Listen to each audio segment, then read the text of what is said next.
Me llamo Patricia Bruña Ripollés, soy hija de Celia y de Ramón y estoy cada día más enamorada y felizmente casada con Jesús Alonso, y somos padres de 5 hijos, de los cuales 4 están con nosotros y otro está también, no lo podemos tocar físicamente, está a nuestro lado pero está en el cielo. Ellos te enseñan a vivir el presente, a aceptar todo. No medir el tiempo que vivimos, sino vivirlo intensamente, ¿no? Yo había oído de pequeñita una frase que era que la alegría muchas veces tiene sus raíces en forma de cruz, y nunca entendí esa frase. Jaime, ¿sabes por qué estamos aquí? Y dice, sí, porque tengo cáncer. Me lo dijeron, tengo que decirte que estaba sola en mi cuarto, me tiré al suelo a llorar. Empecé a decirle a Dios que no lo entendía, pero lo acepto. Te das cuenta que Dios te acompaña en algo duro que te pasa en la vida, te da las fuerzas para llevar. Empiezas a practicar una profesión para la que no has estado preparada. A veces explico a otras madres que no se olviden que son madres. Te puedo decir que si miro para atrás, hemos sido muy felices. Cuando entras en un hospital, en el fondo te das cuenta de lo privilegiado que eres. Lo que hacemos las mujeres son plantar semillas pequeñitas que luego serán grandes árboles, ¿no? Mamá, no lo entiendo, pero lo ofrezco por ti y tú lo repartes. Y eso es la fundación. Patricia, bienvenida a Manantial. Muchas gracias. Gracias por invitarme. Estoy feliz de que estés aquí, en Ansorena, que has venido. Nos ha costado aparcar. Sí. Nos cuesta aparcar. Sí, un ratito. Sí. Pero has llegado y ya nos relajamos porque vamos a tener una conversación, yo por lo menos, que voy a recordar, lo sé, toda mi vida. O sea que te lo agradezco muchísimo, el tiempo, la confianza. Y además quiero empezar con una anécdota que, investigando el otro día un poco, pues tienes una fundación a la que te dedicas a día de hoy, que ahora vamos a hablar un poco de todo, pero te cuento esta anécdota porque mira cómo son las cosas. Fui el otro día a la primera consulta de Rodrigo, mi segundo hijo, en La Paz, que tiene en la unidad de gastroenterología. Y estuvimos ahí viendo unas jirafas y unos monos colgando por los decorados de la pared. Y estuvimos bastante tiempo esperando y le divertían un montón porque yo le hacía ver, oye, ¿dónde está esto? Tal, y dije, qué monada, qué importante es pues ese acompañamiento un poco a nivel también material o visual en los hospitales. O sea, qué agradable la espera.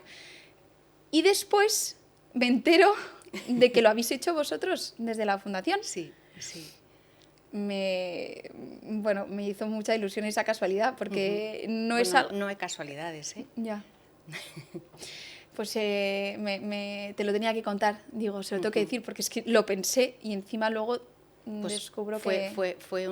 Ha sido una unidad que hemos intentado acondicionar con todo el cariño del mundo hasta lo más mínimo dentro de nuestras posibilidades. Sí. Porque nosotros también pasamos ahí muchas horas.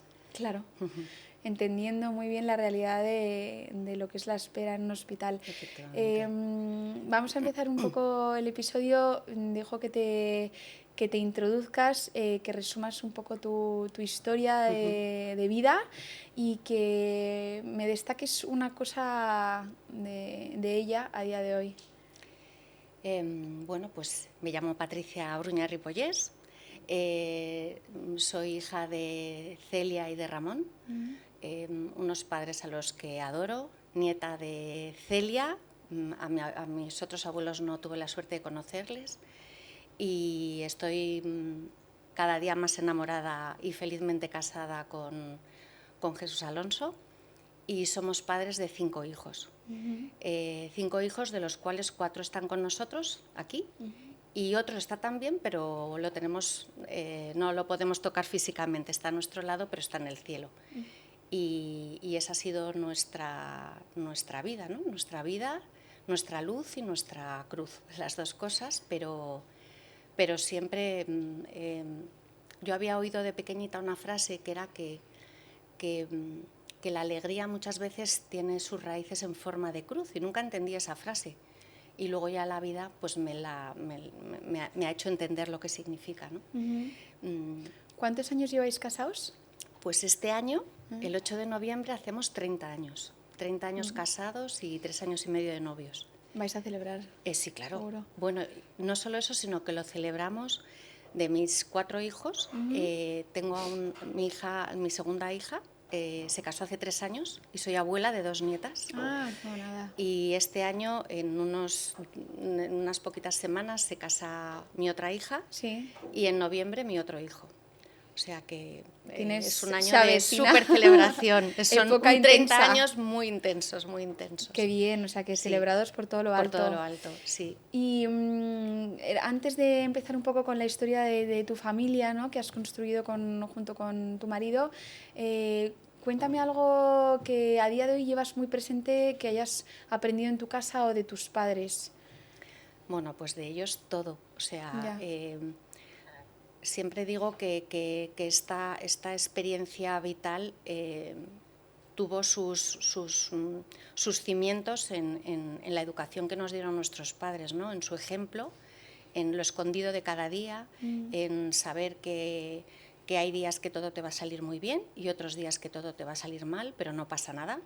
Cada día es un regalo enorme y que hay que aprovechar y exprimir hasta el final, porque no lo merecemos. Todo es un premio. ¿Ellos Lo veo siguen con así. vida? Pues verás, mi padre es médico, tiene 91 años. Alguna vez me han preguntado que si hay alguien que me pudiera haber influido o que admire, ¿no? Y siempre lo he dicho, cualquier persona dedicada a la sanidad por vocación, ¿no? Y ese es mi padre. Mi padre a día de hoy sigue estudiando, o sea, dedica 2 o 3 horas, estudia en inglés, que estudia por pura vocación, porque, bueno, pues él ya está muy mayor. Y todos estos años de duros y felices, yo he tenido una columna que era mi madre. O sea, mi madre era un titán. Y, bueno, pues cuando ya piensas que la vida ya te ha pedido todo, mi madre murió hace 3 años en un accidente de tráfico, murió en el acto. Mi padre sobrevivió con secuelas. ¿Iban juntos? Iban en el juntos coche? en el coche, sí. Sí, así también duro. Y bueno, no la tengo, pues igual que a Jaime, no la tengo físicamente, pero me da mucha paz que están juntos, cuidando de todos nosotros. Habrán sido un apoyo incondicional, no solo por ser tu padre médico, que luego entiendes muchas cosas, ¿no? Dices, ¿por qué? ¿No? Esta vocación tan presente en mi casa. Totalmente. Y a la vez tan necesaria en mi familia. Y habrán sido un apoyo incondicional como abuelos. Bueno, totalmente. O sea, mi madre no pudo conocer a sus bisnietas, pero bueno, o sea, se nota que está por aquí. O sea, yo les hablo de mi madre y de su abuela y de su bisabuela, y ellas las tienen presentes, o sea que... Háblame de ese momento arranque de maternidad con los niños, porque 5 embarazos. Pues mirar, nos casamos y al mes yo ya me quedé esperando. Yo creía que no iba a ser la cosa tan, no sé, fue como inconsciencia, ¿no? Nos casamos jóvenes, pero han sido pues los momentos más felices de mi vida, ¿no?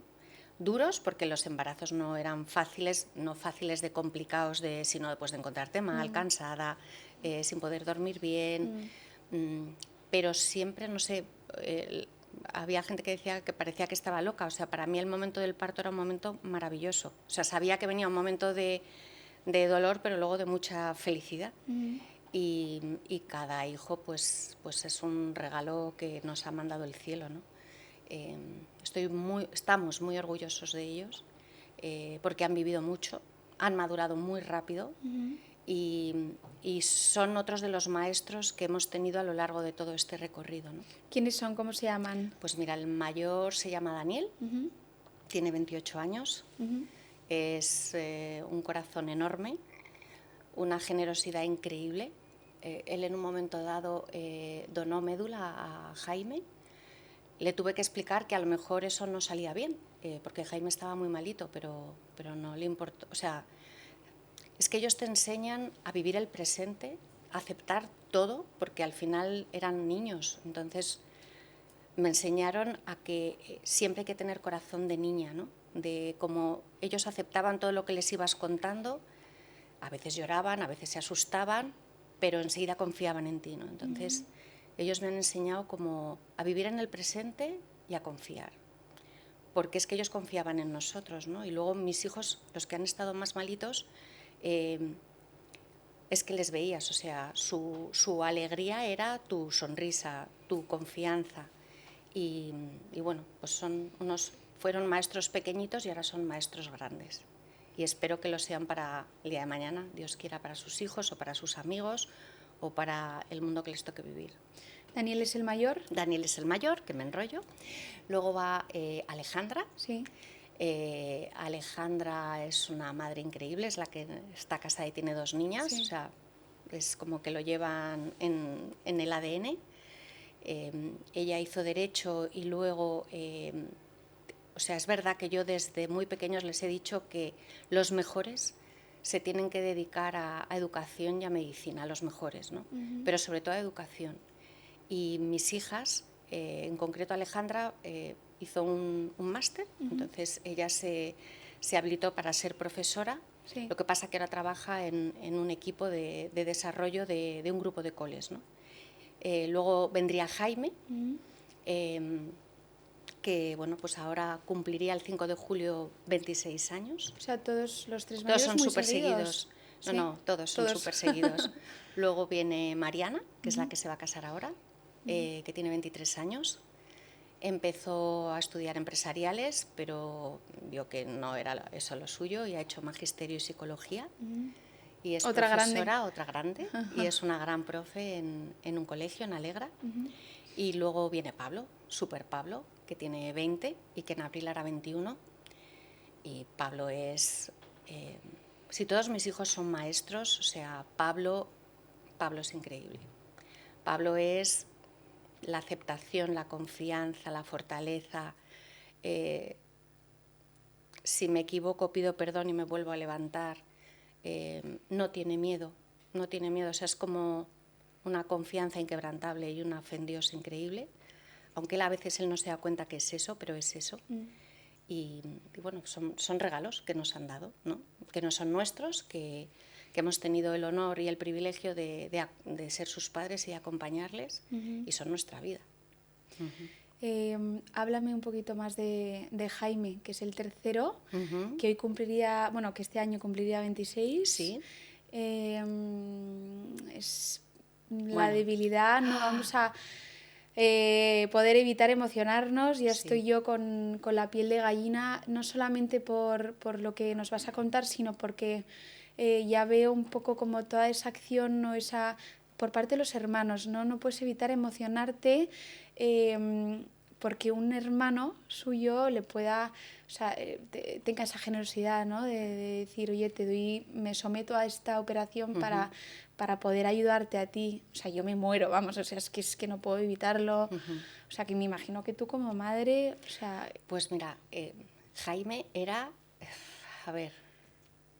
el embarazo... Todo, de los 4 primeros, todo fue perfecto. O sea, me acuerdo que su pediatra me decía siempre, enhorabuena porque tienes 4 hijos muy sanos. Yo no entendía muy bien qué significaba eso.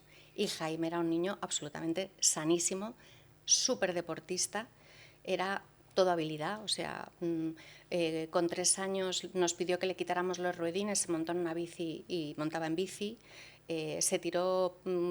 pues no sé si eran 4 o 5 años, se puso 2 esquís, que lo quería hacer todo él solito, y cayó ladera abajo. O sea, era como, vivía la vida, claro, no entendíamos, luego lo entendemos, a sorbos, ¿no? O sea, todo lo disfrutaba, le dabas una caja de cartón y era una nave espacial. Y tenía una sensibilidad, o sea, es verdad que todos mis hijos han estado como un poco enmadrados, ¿no? Pero Jaime lo era muy especial, o sea, era el típico niño que tenía siempre en la pierna. Me acuerdo de una amiga mía que decía, es que es el niño árbol, no sé, o sea, es que se queda embobado mirándote, o sea, y era muy pequeñito. Y cuando yo llegaba del hospital, a veces era el único que se me acercaba y me decía, mamá, ¿estás cansada? Y me daba un abrazo. O sea, a ver, es que era una pulga. O sea, tenía como esa especie de sensibilidad, ¿no? Hace poco escuché una frase de no medir el tiempo que vivimos, sino vivirlo intensamente, ¿no? O sea, la intensidad Exacto. de vivir la vida. Exacto, o sea, eso tanto Pablo como Jaime nos han enseñado a vivir hoy. Ni siquiera el presente, hoy. Con Jaime y con Pablo decías, tengo hoy tengo para ser feliz, hoy tengo para abrazarles, para quererles, tengo la suerte de poder estar con ellos, aunque sea en un hospital, me daba igual. Muchas veces, bueno, pues hacíamos turnos para yo a veces alguna noche poder ir a dormir, ¿no? Cuéntame cómo empieza un poco su diagnóstico, porque era un niño sano, como decías. Era un niño absolutamente sano, sí. Que en medio de la enfermedad gravísima, que nadie daba un duro por él, de su hermano Pablo, en un momento dado, o sea, yo con Pablo entramos a vivir dentro de un hospital desde que cumplió mes y medio y ya no salimos en muchos años. Seguidos 5, pero luego ya eran revisiones cada 3 meses, etcétera. Pasa que hubo un momento que él hace un trombo en la aorta, se complica muchísimo su cuadro y nos derivan a un hospital en Bélgica. Entonces yo pasé ya no solo de mamá no está en casa, sino mamá no está en España. Se ha tenido que ir a Bruselas. Y nos fuimos para 15 días, pero pasamos 15 meses seguidos y luego ya siempre todas las revisiones eran en Bruselas, ¿no? Era muy, muy complicado Pablo. Y en medio de la complicación de Pablo, ahí, pues, ¿qué hicimos? Yo tengo unas hermanas que una de ellas acababa de conseguir un trabajo maravilloso y me dijo, he dejado de trabajar, ¿qué hago? O sea, es que tengo una familia así, o sea, ¿a dónde voy? Voy contigo a Bruselas, me queda con... Entonces mi marido y yo nos dividimos, mi marido pudo en aquella época que antes nos hacía teletrabajar, pudo estar en casa con los otros 4. Yo me fui a Bélgica y un día me llama pues la chica que teníamos en casa y me dice que Jaime que le sangra mucho la nariz. Pero Jaime no tenía ni fiebre ni nada de nada.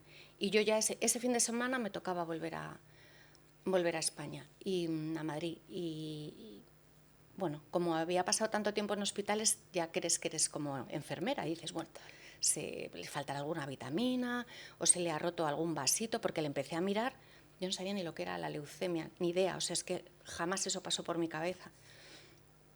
Y estaba bien, simplemente le sangraba la nariz, nada más, ni cansancio, nada. Y entonces le llevé a hacerle una analítica. Y fue un 28 de abril, el 29 de abril esperé como los resultados y demás, pero vamos, es que sí me olvidó. Y menos mal que una amiga mía me llamó y me dijo, es que estaba súper preocupada por ti porque al hijo de una amiga mía que le pasaba lo que a Jaime, resulta que tenía una leucemia. Bueno, se me olvidó. Y 30 de abril era mi cumpleaños, me llaman por teléfono y así me dicen, mire, le llamo para que busque un hospital grande porque su hijo Jaime tiene una leucemia. Entonces, es que no sabían lo que era. ¿Con qué edad? Tenía, era abril y en julio cumplía 9 años, tenía 8. Y fue increíble porque no le llevé al cole. Y entonces le dije, Jaime, nos vamos a ir un momento al hospital, porque yo digo, ¿a dónde voy? ¿A quién se lo cuento? O sea, es que no se lo puedo contar, no se lo puedo contar a mi madre. Mi madre estaba en Bruselas con Pablo. Mi marido Jesús estaba en la oficina y digo, ¿a quién le cuento esto? Y entonces digo, ¿a dónde me voy? Pues en aquel momento mi casa era el 12 de octubre. Le monté en un taxi y nos fuimos los dos al 12 de octubre. Y él iba tan pancho. Y nada. ¿Era tu casa el 12 de octubre porque vivía con... porque con Pablo pasamos muchos años. Ellos nos derivaron a este hospital en Bruselas y mis médicos eran mis amigos, las limpiadoras, los celadores, el policía de la puerta, el seguro, las enfermeras, o sea, era mi casa. Y entonces, cuando me ven a aparecer, habían dado un alta hacía poquito a Pablo. O sea, a veces venía de Bruselas, íbamos al 12 y la habían visto hace poquito y me decían, ¿y qué hacéis aquí? Digo, no, si es que no es por Pablo, es por Jaime. Entonces me acuerdo que estaba la jefa de oncología, me dice, Sara Carmen, me dice, mira, muchas veces salen mal las analíticas, ni te preocupes. Le repetimos la analítica, le repitieron la analítica y me dijeron, Patricia, sí, es una leucemia linfoblástica aguda prevé, pero estate tranquila, súper curable, hay un índice de curación increíble y empezamos esta tarde a ponerle uno de quimio. Y entonces, él no lo había oído, ¿vale? Y entonces nos fuimos hacia un ascensor y le digo, Jaime, ¿sabes por qué estamos aquí? Y dice, sí, porque tengo cáncer. Y yo, pues este niño, ¿dónde lo ha oído? O sea, es que nadie lo... O sea, estaba en otro sitio y dice, no pasa nada, mamá. O sea, es que mis hijos, era como la enfermedad, era como... Presente, ¿no? La enfermedad sí, en casa. Sí. Sí. En ese momento, cuando te lo dicen, piensas, o sea, dirías, ya Pues estoy mira, con uno en el cuando hoyo. me lo dijeron, tengo que decirte que estaba sola en mi cuarto, me tiré al suelo a llorar. Empecé a decirle a Dios que no lo entendía, no lo entiendo, pero lo acepto. Yeah. Lo acepto porque ¿quién va a poder soportar todo esto que solo quien lo ha vivido? O sea, yo había aprendido, yo creía que era como flojucha y que enseguida era como tipo flan, que pues no sé, es que nunca había tenido grandes problemas en mi vida, ¿no? Tenía, entre comillas, una familia maravillosa, todo estupendo, teníamos medios, éramos felices, o sea, nada. Bueno, pues sí, habías tenido dolores, enfermedades, pero Sí. no, nada nunca gordo, ¿no? Y te das cuenta que Dios, porque tampoco creo que la palabra es permitir, cuando Dios te acompaña en algo duro que te pasa en la vida, te da las fuerzas para llevarlo. O sea, eso lo había... O sea, yo de repente me volví gigante. O sea, mi madre, que era la gigante, se derrumbaba y yo la sostenía. Entonces, era como... no dejaba que nadie llorara delante de Pablo, ¿no? Cuando Pablo era... Delante de Pablo solamente se puede estar contento, porque le tenemos que transmitir que va a salir adelante, que esto es un bache, pero que aquí estamos y que lo va a superar. Y entonces de repente dije, es que no me voy a derrumbar. O sea, no me voy a derrumbar. Si... Es verdad que pensé que como era mi cumpleaños, el regalo de mi cumpleaños iba a ser que Jaime se iba a curar. 30 de abril has dicho, Sí. ¿no? Como mi madre. Sí. Y bueno, pues no pudo ser. Empezó el tratamiento, ya hicimos equipo mi marido y yo con Jaime, y mi madre y mis hermanas con Pablo. Digo mis hermanas porque mi padre seguía trabajando, con lo cual ellas un poco podían organizarse. Y me acuerdo que mi madre me decía, Patricia, pero es que el que está muy grave es Pablo y Jaime se va a curar. Pero era algo como, no sé por qué, era como que tenía que estar con él. Y un día me dijo, mamá, es que no me quiero curar. Y yo, ¿cómo? ¿Cómo que no te quieres curar? Y dice, no, porque es que estás todo el rato conmigo. Y ahí fue como un flush de decir, no me lo puedo creer. Él encima adoraba a Pablo, era como una sensación de este niño ha hecho un cambio y no me estoy descolocando. O sea, era como, que no, Jaime, que no, que tú vas a estar aquí con nosotros, o sea, que te vas a curar. Y él pensaba en su hermano.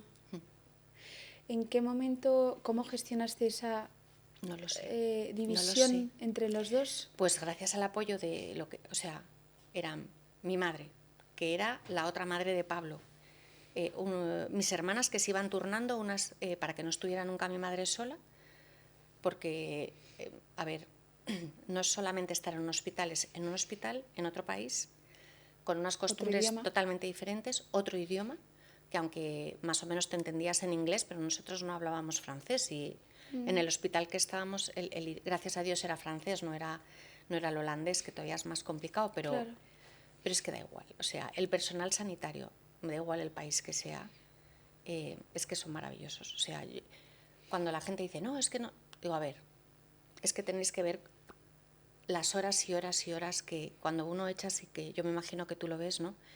A lo mejor hay alguien que no te contesta bien, pero también hay que entenderle, ¿no? Es que es un trabajo muy vocacional, es trabajo, pero a la vez es una entrega tremenda, ¿no? Y es duro. Sí, sin embargo, estando ahí acompañándole tienes que saber entender el diagnóstico, trasladarlo, preguntar, o sea, ahí tienes un trabajo un poco como o sea, de repente te vuelves, o tú crees como que te vuelves en otro componente más del equipo médico, pero hay un punto donde Jaime me enseñó que yo era madre.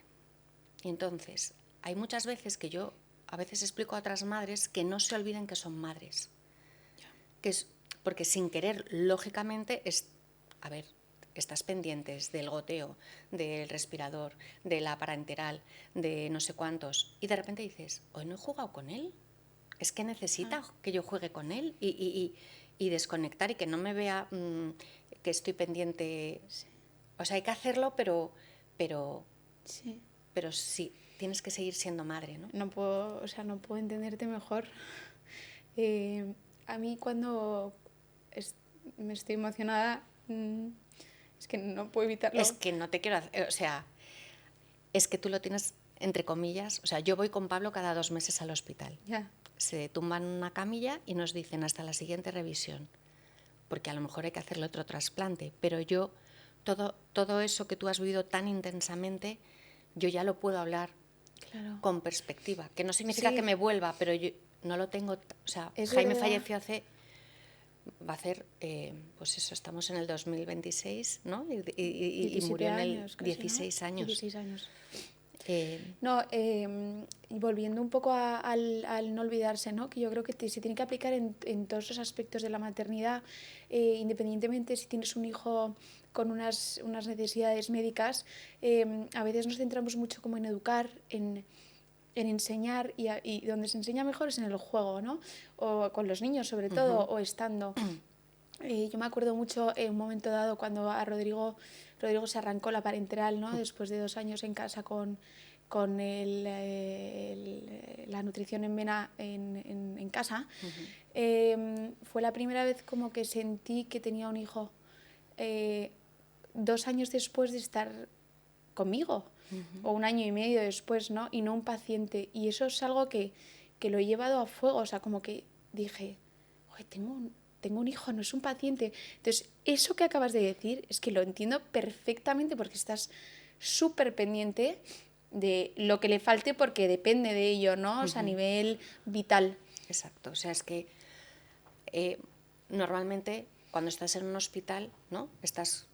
O sea, a mí me costó, cuando me decían que podíamos ir a casa, esas estancias en casa me costaban porque yo estaba más cómoda dentro del hospital. Claro. Porque te entra un poco de síndrome de Estocolmo, ¿no? Sí. Y es lo que tú dices cuando, pues eso, o se pone a sangrar, o se pone malito, o cómo tienes que actuar, y de repente dices, no, espera, pero no le puedo transmitir miedo, angustia, o sea, tengo que intentar, dentro de lo que pueda, que vea que mamá está a su lado, que no es la doctora mamá, es mamá. Exacto. ¿No?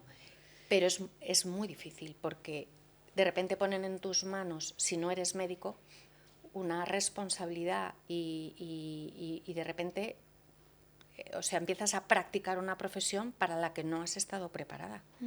O sea, te preparas sobre la marcha por experiencia, necesidad. Efectivamente, por necesidad. Y luego esa intuición que Dios nos da a las madres, que sabes cuando a un hijo le duele, que lo que le duele no es una tontería, o empiezas a verlo y dices, uy, esto va por aquí, ¿no? O sea, claro. te adelantas a veces a los acontecimientos, ¿no? Y su enfermedad, o sea, la leucemia, ¿cuánto tiempo le duró? 6 meses. Porque, muy rápido. Muy rápido porque la primera quimio entró el 30 de abril, pero en agosto nos dejaron irnos unos días. Nosotros veraneamos en Asturias, que era su pasión, porque le encantaba hacer surf. O sea, me acuerdo cuando venían a la habitación y le preguntaban, ¿de qué equipo de fútbol eres? Ya, que no me gusta el fútbol, que a mí me gusta el surf, Tan me gusta Kelly Slater. Slater. Sí, eso es que era todo equilibrio, ¿no? Claro. Era como era chiquitín, tenía su centro de gravedad y de repente de eso que ves a los médicos dices, algo pasa. Y entonces nos dijeron que saliera Jaime, ¿qué tal? Que la leucemia se había vuelto refractaria. Significa que cualquier tratamiento que hagas a la leucemia va a volver a aparecer. Había un caso muy pequeñito de porcentaje de niños que lo habían logrado superar, pero lo normal era que no lo superara. Lo que pasa es que como Pablo había pasado situaciones tan extremas, había sobrevivido a 3 trasplantes, un tumor, más de 30 entradas, es que ya no llevo la cuenta, 30 o 40 entradas en quirófano, septicemias. Yo decía, ¿una leucemia? Vaya tontería. Y refractaria. Pues, A mí, esto ¿qué en es un esto? momentito Claro. se soluciona. Pero no. Tuvimos que llegar al trasplante de médula.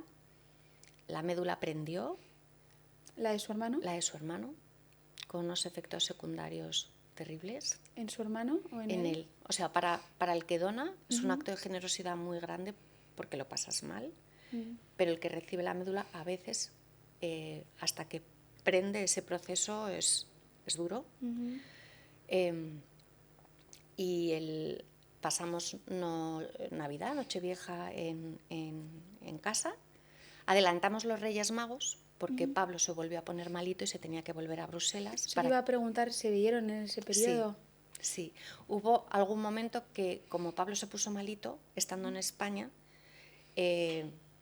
nos pusieron una zona del hospital que era la suite de la familia Alonso Abruña. Entonces, en una habitación estaba Jaime y en otra enfrente estaba Pablo. Y se veían por la ventana. No te puedo creer. Sí, o sea, es que... Pero si me dices, ¿habéis sido infelices? Te puedo decir que si miro para atrás, hemos sido muy felices. O sea, yo no miro al hospital como qué horror, sino, o sea, lo que nos ha hecho crecer, querernos, mirar el dolor de los demás, no solo el tuyo. Porque cuando entras en un hospital, en el fondo te das cuenta de lo privilegiado que eres, porque tienes una familia que te quiere, que te apoya. Nosotros podíamos tener medios para poder tener apoyo a los otros niños, que claro, los otros niños, los hermanos, los grandes olvidados a veces, ¿no?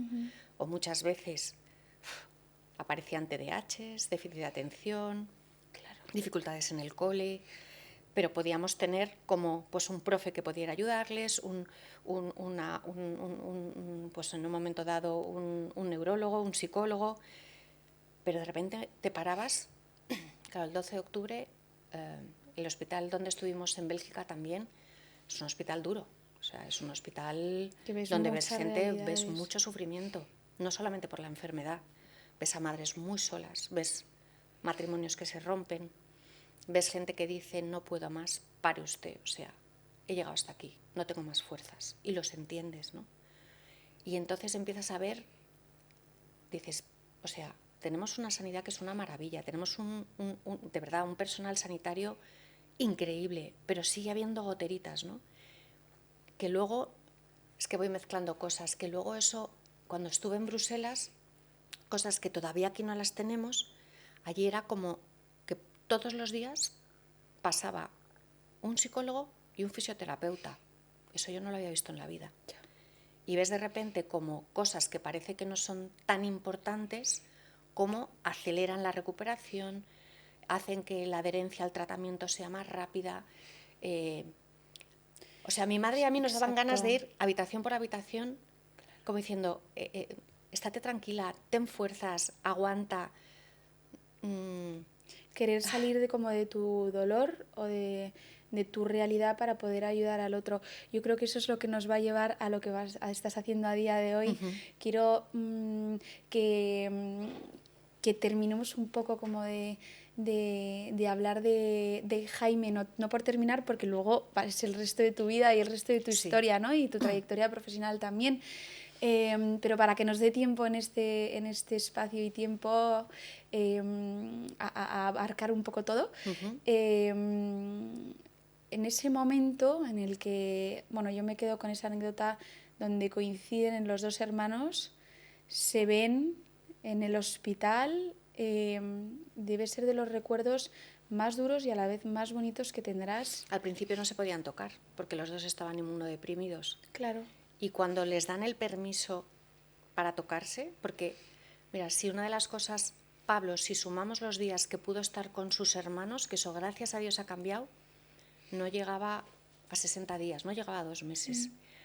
Pero la conexión de Jaime y Pablo era increíble, ¿no? Entonces, según se vieron, se abrazaron, se besaron, o sea, fue increíble, ¿no? Y una de las razones por las que ponemos en marcha la fundación es porque antes he comentado que los efectos secundarios del trasplante de médula fueron duros. No sé por qué, en una de las veces, porque era como, cuando pienso en él, a veces pienso que era como que tenía 16 años y era un mico de 9, ¿no? ¿Ya? Pero era como un pequeño sabio, ¿no? Una de las médicos que luego le trató, que fue la doctora Blanca López Ibor, a la que adoramos, queremos, me dijo, hay que escuchar mucho a los niños a todas las edades, pero hasta los 8 años es que hay una conexión especial, o sea, son maestros, o sea, hazles caso, no, lo que dicen no son tonterías, ¿no? Y en un momento dado le dije, Jaime, esto que estás pasando no lo vamos a tirar a la basura.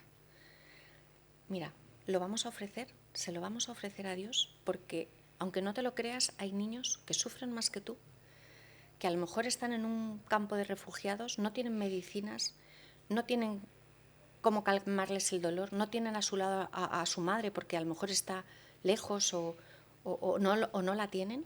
Me acuerdo que me miraba con esos ojitos, me decía, mamá, no lo entiendo, pero lo ofrezco por ti y tú lo repartes. Esto era Jaime, o sea, y eso es la fundación.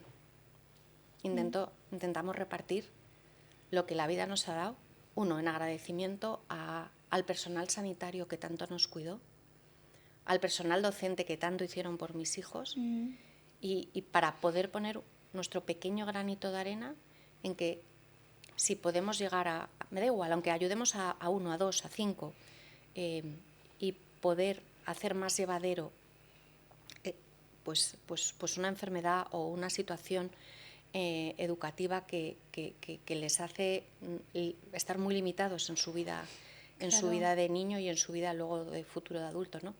Fue por lo que decidimos poner en marcha la fundación. ¿Tu marido, en ese momento, qué pieza? Pues mira, era?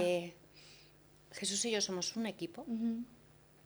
Él tiene el gran mérito de que él lo pasa fatal en los hospitales, pero mal, pero porque empatiza con el dolor de toda la planta, ¿no? Ya. O sea, hay que decirle, deja de mirar por las ventanas, Ya. porque él querría ayudar, cuidar. Y entonces al principio cuando nos planteamos esto, decías, que esto es una locura, es que esto... Pero es un corazón tan grande que tú le cuentas un poquito y él enseguida es como... no hasta 1, sino hasta 100.000, ¿no? Y le cuentas una... o sea, es verdad que él me para a veces en las locuras, ¿no? Pero que no son locuras, porque hay que poner cabeza, ¿no? Y siempre el presupuesto por delante de los proyectos, y llegamos a donde llegamos, hasta que podamos, pero es la generosidad, la alegría, el optimismo, es eso que la doctora Marian Rojas dice a veces de la persona vitamina, ¿no? Sí. Jesús es vitamina para mucha gente, ¿no? Es que es como un huracán. O sea...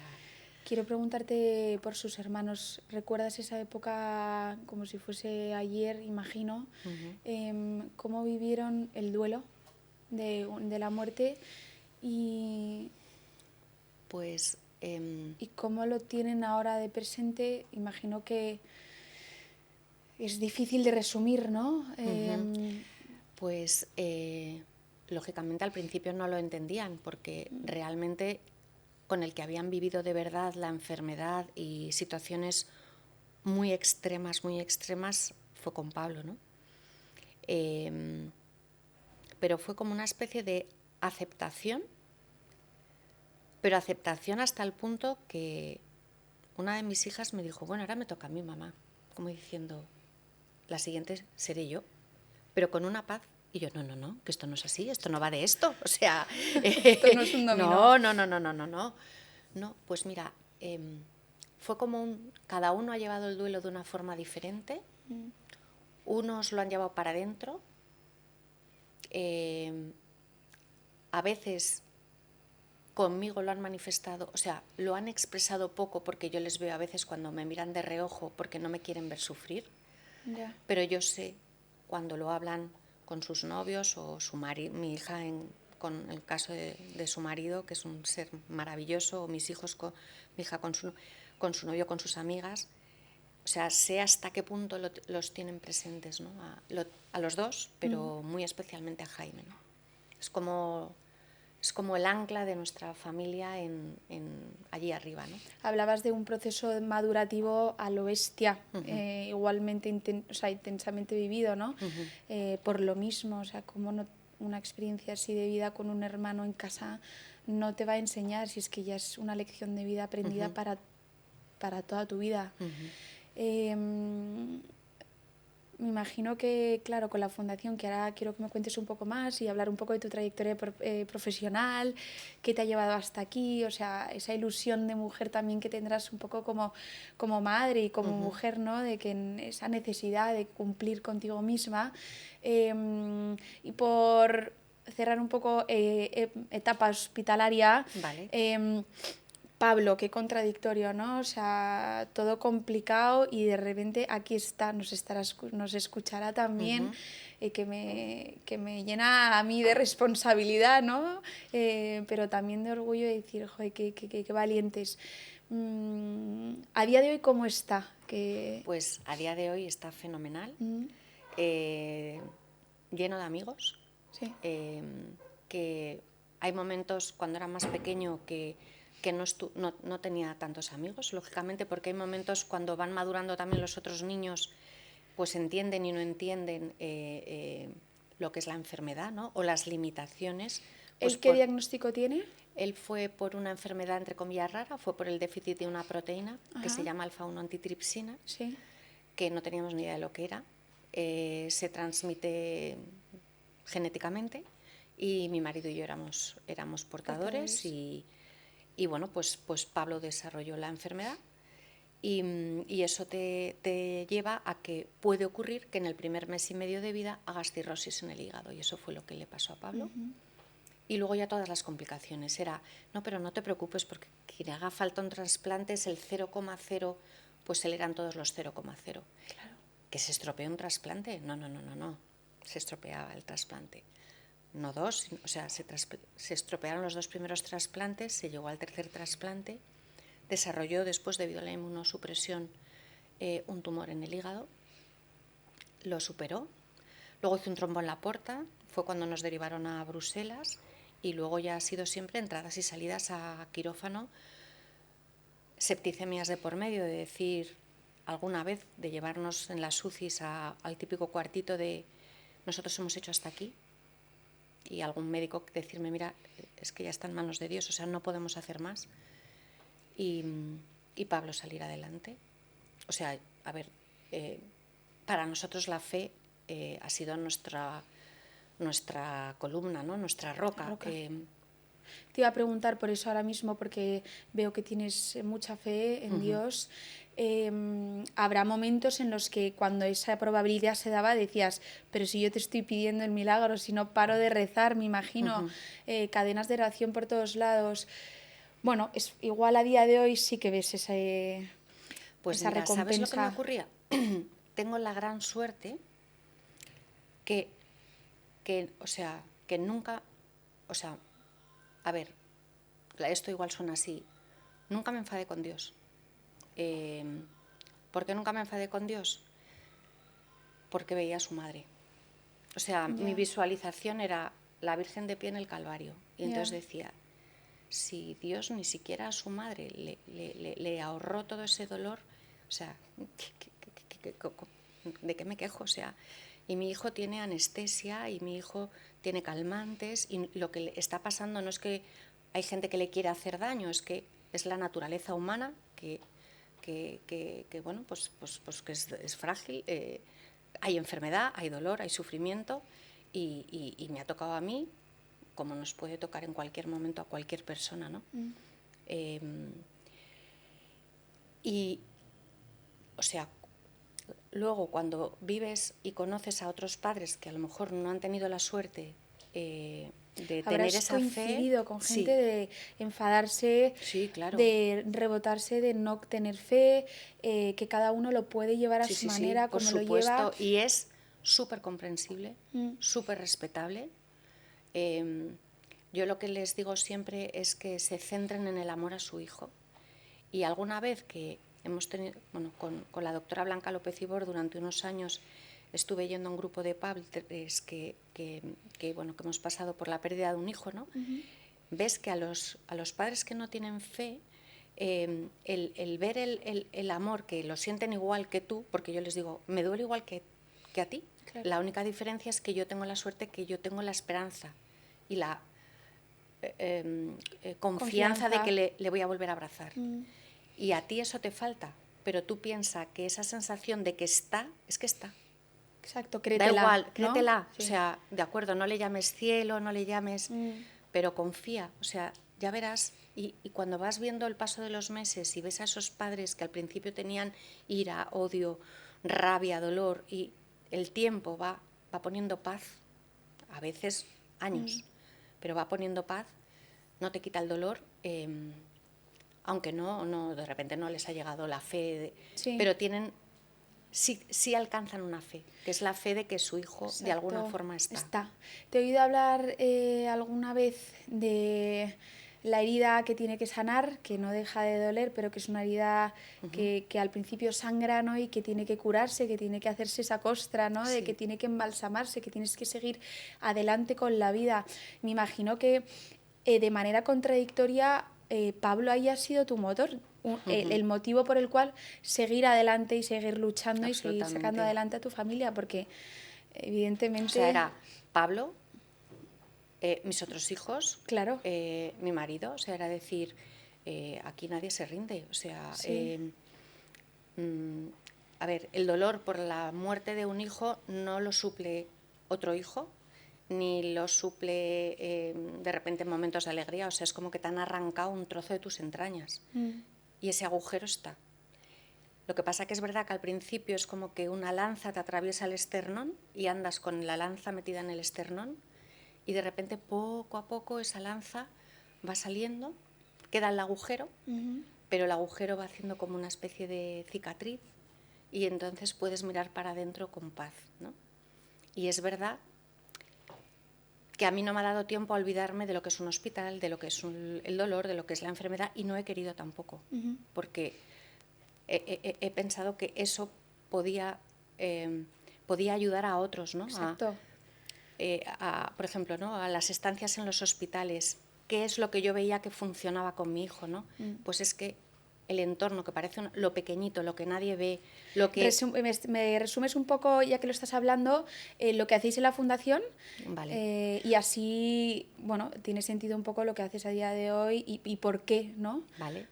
Pues intentamos que niños que tienen dificultades en su vida por salud o por temas o por dificultades en su desarrollo, educativas, sociales, etcétera, puedan llegar a tener una infancia lo más normal posible. O sea, en el tema de la enfermedad, que vivan su enfermedad de la forma más amable posible.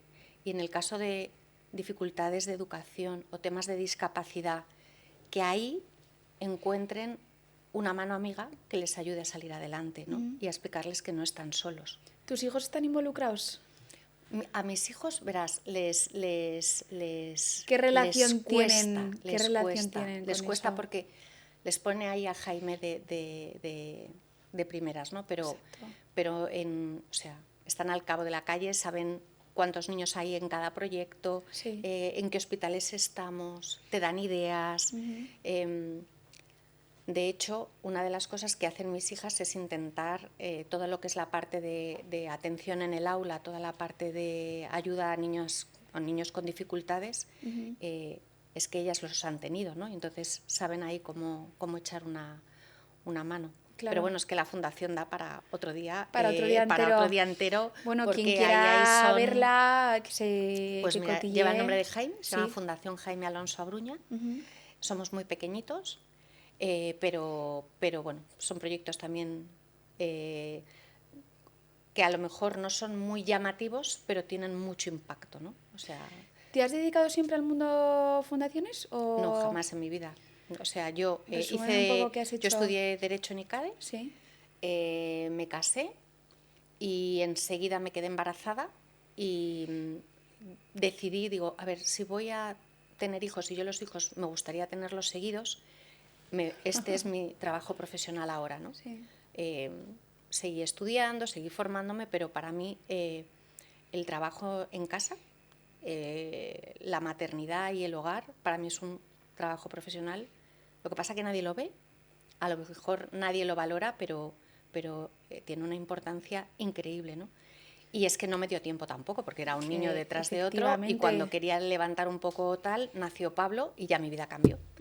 De verdad, para siempre, no por nada, sino por la... Era ama de casa, esposa, madre y madre a tiempo parcial en casa y a tiempo parcial en el hospital. Entonces, bueno, pues... Y no teníamos ni idea de cómo se hacía una fundación ni lo que había que hacer, pero dijimos, nos remangamos y el camino se hace al andar. Parece que que el trabajo en casa no está valorado, pero porque no está remunerado económicamente. Esa es la única diferencia, es la única diferencia, creo. Sí. El resto es trabajo igual, ¿no? Efectivamente. Quiero que, por ir terminando ya, me quedaría hablando aquí horas contigo verdaderamente, porque a mí siempre, y lo digo todo el rato, ¿no? Pero hablar con referentes madres, ¿no? Que podrías tener la edad de mi madre, me impone, porque creo que es un aprendizaje y una lección que miro hacia arriba, ¿no? No estoy hablando con alguien que está un poco como a mi altura a nivel experiencia o edad. Entonces lo valoro triplemente. Un momento, ¿te acuerdas que la experiencia no son los años, es la intensidad de lo que vives? Sí. O sea, a lo mejor tú ya tienes razón. Una experiencia que a lo mejor mucha gente con mucha edad nunca la va a llegar a tener. O sea, que no te dé mismos valores por eso, ¿eh? No. Pero, aquí estamos iguales. Pero, bueno, por terminar un poquito, ¿qué miedos te acompañan a día de hoy? Bueno, pues me acompaña saber que a lo mejor en algún momento, igual no, pero en algún momento Pablo tendría que someterse a otro trasplante. Yeah. Pero lo mismo. Como me decías, ¿no? Esta mañana dices, estás al quite un poco con lo que le pase. Sí, o sea, vivimos al día. O sea, ya. Entonces, bueno, pues, pero ¿para qué me voy a preocupar? O sea, igual salgo por la puerta y me cae un ladrillo, o sea, te quiero decir, hay que vivir al día, disfrutar al día. Ese puede ser mi miedo, pero no, o sea, me puede la confianza. O sea, si dices, ¿tienes miedo? No, porque sé de quién me agarro. Claro. Y me quita el miedo. ¿Y qué cambiarías de tu entorno a nivel social o un poco en las mujeres o en la sociedad de hoy en día que dices, ay, me falta un poco más de... Igual abrir el mundo hospital, ¿no? Que es un mundo igual a veces que parece como muy hermético. Igual ya lo estás haciendo con la fundación. Pues, a ver, hay veces que... o sea, nos vemos como pequeñitas, ¿no? Muchas veces, es verdad que ahora es el momento de la mujer, la mujer empoderada y tal, pero la gran mayoría de las mujeres, ¿no? A veces piensan que lo que pueden hacer es muy poquito, ¿no? Pero pueden hacer muchísimo, porque al final somos como el alma, ¿no? El corazón de la sociedad, ¿no? Y que a veces no hace falta buscar el aplauso ni el reconocimiento, que a veces eso dura nada. Yeah. Pero que lo escondido, aunque a lo mejor no lo veas directo, es como cuando plantas una semilla pequeñita, ¿no? Lo que hacemos las mujeres son plantar semillas pequeñitas que luego serán grandes árboles, ¿no? Y que no tengan miedo a que si ven que piensan que pueden aportar a la sociedad, que lo hagan. O sea, que es querer. No siempre es poder, pero por lo menos te pones en camino, ¿no? Que no se rindan. Y ya por último, porque todo este mensaje, toda esta conversación han sido consejos que me llevo a casa y que seguramente todo el mundo que nos escuche estará queriendo como decir, esto me lo tengo que llevar a mi terreno, ¿no? Pero con un mensaje así un poco pues, más alegre, siempre me gusta casi terminar con una mujer referente para ti. Es mi madre. Sí. Mi madre. Mira, mi madre era ama de casa. Yo soy la mayor de 5 hermanos y toda su vida no trabajó nunca fuera de casa. Bueno, pues porque eran otros momentos, otras situaciones. Hoy en día todas las mujeres hay que trabajar fuera de casa porque si no es imposible sobrevivir, ¿no?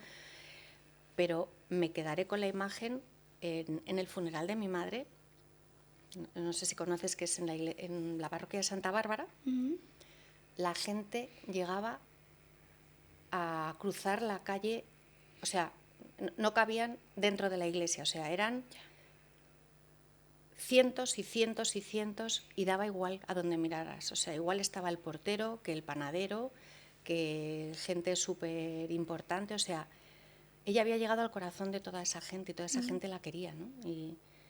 Y luego el optimismo y la fuerza que me transmitió para no rendirme, para seguir adelante, para saber que siempre estaba ella, pasara lo que pasara, ¿no? Era un roble, ¿no? Y su fe, ¿no? La fe que tenía, que era para partirla con cuchillo y tenedor, ¿no? Tu máximo plan de felicidad, y con esto terminamos, algo con lo que disfrutes muchísimo, que digas, este es mi momento. Pues ahora mismo estar con mi marido, con todos mis hijos y ahora con mis nietas, que son mi absoluta debilidad, ¿no? Sí. Que espero llegar a tener muchísimos nietos y nada, Claro y que la sí. fundación pueda llegar a muchos niños. Gracias, Patricia, por venir a Manantial, por Gracias estar aquí en Ansorena. Ojalá algún día alguna obra de arte también pueda decorar esos hospitales, ¿no?, que tanto bien hacen, ¿no?, y acompañar. Pues vamos, encantadísima. De hecho, es un proyecto que está ahí. Está ahí, He abierto el melón. Está ahí. Sí. Muchas gracias porque el por arte venir. cura. Sí, así es. Sí. Gracias. Muchas gracias a ti por tu confianza. Me ha encantado. Bienvenida a Manantial.